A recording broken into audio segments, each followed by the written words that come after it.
Il se trouve qu'aujourd'hui, c'est la journée internationale pour l'élimination de la violence à l'égard des femmes.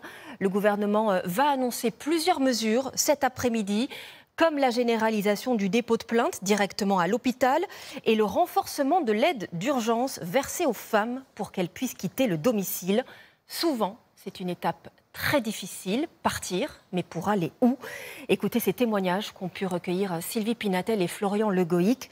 Ils sont avec des femmes qui cherchent un nouveau départ dans un foyer spécialement ouvert pour elles. C'est une maison bourgeoise, protégée par de hauts murs, dans une ville dont nous tairons le nom pour des raisons de sécurité évidentes.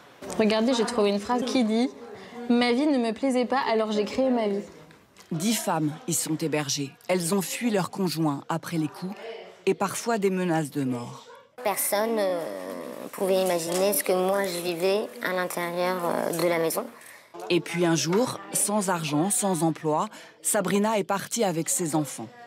En fait, j'ai tout fait dans l'ordre.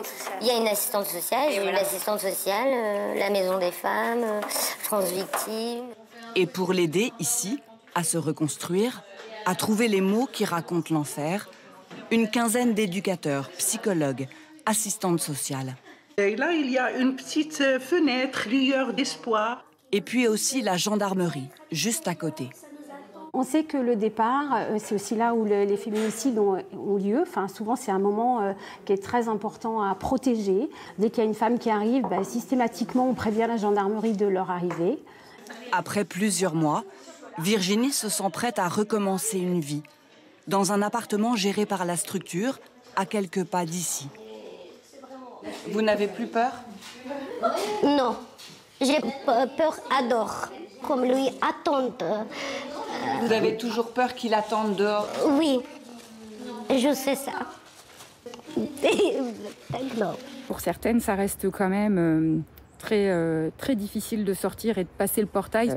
Mais bon, il ne faut pas oublier que l'issue, c'est l'autonomie, qu'elles n'aient plus peur et qu'elles aient les armes pour reconstruire leur vie. Le gouvernement a annoncé aujourd'hui une hausse de l'aide d'urgence, l'enveloppe allouée passant de 13 à 20 millions d'euros. L'an dernier, 33 000 femmes ont pu en bénéficier au moment où elles ont fui leur conjoint et quitté leur foyer.